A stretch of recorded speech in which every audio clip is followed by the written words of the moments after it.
সাদাকাতুল ফিতরের তাৎপর্য গুরুত্ব সম্পর্কে জানতে চাই। ফিতরা আদায়ের পদ্ধতি কি? যারা রোজা রাখে না তাদের কি ফিতরা দিতে শরীয়তে নিষেধ আছে কি না? ফিতরা আদায় না করলে কি রোজার কোনো সমস্যা হবে? আমি সপরিবারে শহরে থাকি, আমার গ্রামের বাড়ি থেকে ফিতরা আদায় করলে আদায় হবে কিনা? মহিবুর রহমান আপনি লিখেছেন সাদাকাতুল ফিতরের তাৎপর্য গুরুত্ব সম্পর্কে জানতে চাই। দেখুন, সাদাকাতুল ফিতির এটি রমাদানের সর্বশেষ আমল। এই আমলের মাধ্যমে রমাদানকে আমরা বিদায় জানিয়ে থাকি। সাদাকাতুল ফিতির এটি দিতে হয় সূর্য যখন রমজানের শেষ দিনে অস্তমিত হয় তখন থেকে নিয়ে যখন আমরা শাওয়ালের চাঁদ দেখি, সেই চাঁদ দেখা থেকে নিয়ে ঈদের নামাজ শুরু হওয়ার আগ পর্যন্ত এই সময়টুকুর মধ্যে সাদকাতুল ফিতর আদায় করতে হয়।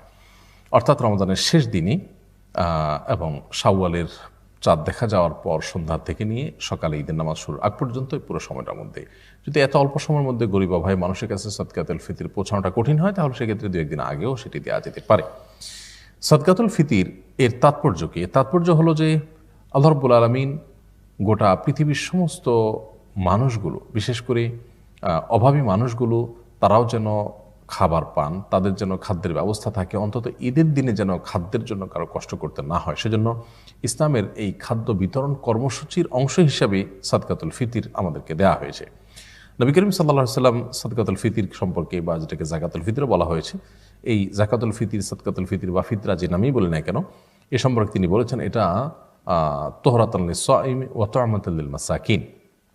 এটা হলো মিসকিনদের জন্য খাদ্য দান কর্মসূচির অংশ। অর্থাৎ ঈদের দিনে আমরা যে আনন্দ করব, আমরা যে উৎসব করব, আমরা যে ফুর্তি করব, আমরা যে ঈদের আনন্দে মেতে উঠব, তার আগে গরিব অভাবী মানুষের খাবার পৌঁছে দিয়ে তাদেরও যেন আনন্দের বন্দোবস্ত আমরা করি, সেই নির্দেশনা ইসলাম আমাদেরকে দিয়েছে। ইসলামের যে ঈদ বা উৎসব, সেটির সাথে অন্য সাধারণ উৎসবগুলোর একটা বড় ধরনের পার্থক্যের জায়গাটা এখানে আমরা দেখতে পাই। যে অন্যান্য উৎসব সময়ে শুধুমাত্র ভোগ আছে, উল্লাস আছে, সেখানে নানা রকমের আয়োজন আছে যেগুলো শুধুই ব্যক্তির নিজের জন্য। ইসলাম আমাদেরকে যে উৎসব দিয়েছে, সেখানে দুটি উৎসবের দুটিতেই আমরা দেখেছি যে গোশত কোরবানের সময় আর ফিতরা আপনার ঈদুল ফিতরের সময় আমরা গরিবের বাসায় পৌঁছে দিয়ে তারপর নিজেরা আনন্দ করছি, ঈদগাহে যাচ্ছি, ঈদের নামাজ পড়ছি। তার মানে শুধু ভোগ নয়, বরং ভোগের পাশাপাশি ত্যাগের মহিমায় যেন উজ্জীবিত হয় মানুষ, সে শিক্ষা ঈদুল ফিতর এবং ঈদুল আজহা আমাদেরকে দেয়। এবং ঈদুল ফিতর উপলক্ষে যে ফিতর আমরা দিয়ে থাকি, সেখানে এই গুরুত্বপূর্ণ দিকটি রয়েছে। আরেকটি বিষয় হলো যে রমাদানে সিয়াম পালন করতে গিয়ে আমাদের ছোটোখাটো ভুল ভ্রান্তি হয়ে যায় আমাদের নিজের অজান্তেও।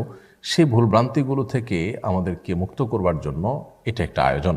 এই জন্য নবী সাল্লাল্লাহু আলাইহি ওয়াসাল্লাম এটাকে বলেছেন যে তোহরাতান লিস-সাইমি আনিল লাগবি ওয়ার রাফাস।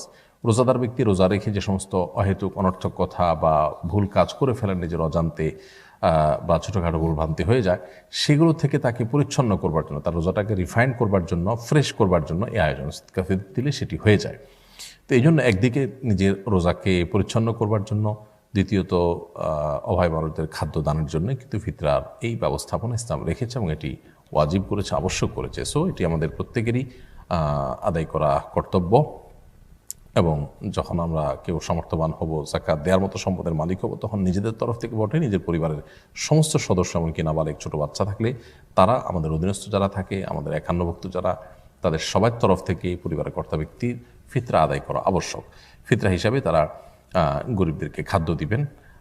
অনেক উলামার মতে খাদ্যের বিপরীতে যদি টাকা দেওয়া হয় খাদ্য কেনার জন্য, তাতেও ফিতরা আদায় হয়ে যাবে, যেটা আমাদের উলামা ইকরামের মত এবং আরও অনেক উলামাদের মত। যদিও আরব উলামা ইকরামের ক্ষেত্রে ভিন্ন মত পোষণ করেন এবং তারা মনে করেন যে ফিতরা হিসাবে শুধুমাত্র খাদ্যই দিতে হবে, যেহেতু হাদিসে খাদ্য এটা আলাদা করে স্পেসিফিকলি বলা আছে। তো নবী সাল্লাল্লাহু আলাইহি ওয়াসাল্লামের যুগে মূলত টাকা পয়সার লেনদেন, কারেন্সির লেনদেন এরকম হতো না আজকাল যেরকম হয়। তখন মানুষ খাদ্য বা আসবাবপত্র, বিমা আসবাবপত্রের লেনদেনটাই বেশি করত।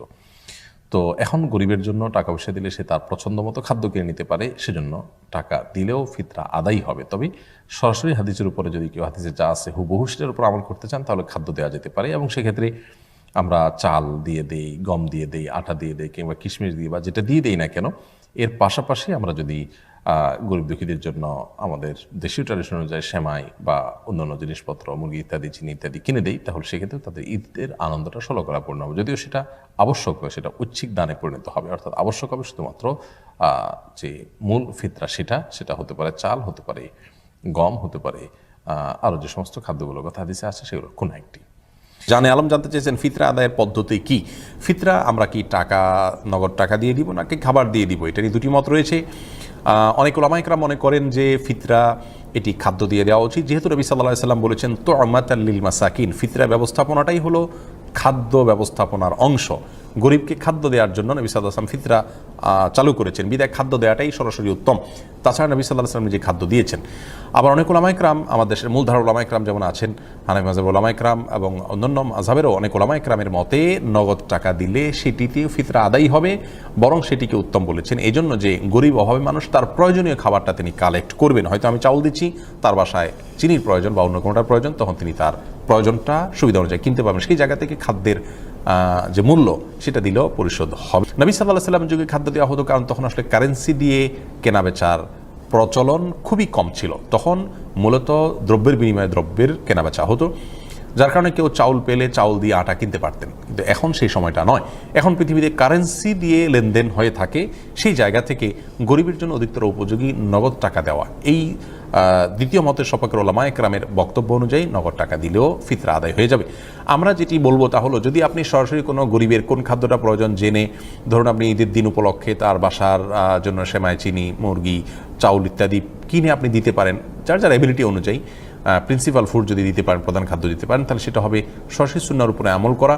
কিন্তু আপনার খাবার দেওয়াটার কারণে তার খাবার, এক ধরনের খাবার বেশি হয়ে যেতে পারে এমন যদি হয়। আমরা অনেক দেশে দেখি, যেমন সৌদি আরবে এত বেশি পরিমাণ চাউল অভাবী মানুষরা পান যে এই চাউলগুলো তারা পরে অর্ধমূল্যে বিক্রি করে দেন। তো এখানে গরিবের হক বরং আরও নষ্ট হয়।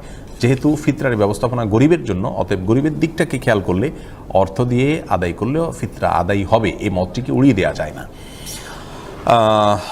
যাই হোক, তারপরেও সরাসরি যদি কেউ খাবার দিতে পান, সেটা সন্দেহাতীতভাবে হাদিসের উপরে প্রত্যক্ষভাবে আমল হবে, সেটি ব্যাপারে কোনো সন্দেহ রাখার সুযোগ। মোহাম্মদ আলামিন আপনি লিখেছেন, ফিতরা আদায় না করলে কি রোজার কোনো সমস্যা হবে? ফিতরা আদায় না করলে রোজাটা কিছুটা ত্রুটিপূর্ণ থাকলো, কারণ নবী করিম সাল্লাল্লাহু আলাইহি ওয়াসাল্লাম ফিতরা সম্পর্কে বলেছেন, এটা হলো তুহরাতুল লিস-সাইমি আনিল লাগবি ওয়ার রাফাস। রোজাদার ব্যক্তির রোজাকে অনর্থক অহেতুক কথা কাজ যেগুলো করে ফেলেছেন রোজা রেখে তিনি, এবং ছোটোখাটো গুনাহ যেগুলো হয়ে গেছে, সেগুলো থেকে তার রোজাকে ফ্রেশ করার জন্য, পরিচ্ছন্ন করবার জন্য ফিতরার এই নির্দেশনা বা আয়োজন ইসলাম দিয়েছে। সো সেটা আমাদেরকে মাথায় রাখতে হবে। এই জন্য ফিতরা আদায় না করলে রোজার মধ্যে কিছুটা ত্রুটি থাকলো, তৈরি হলো।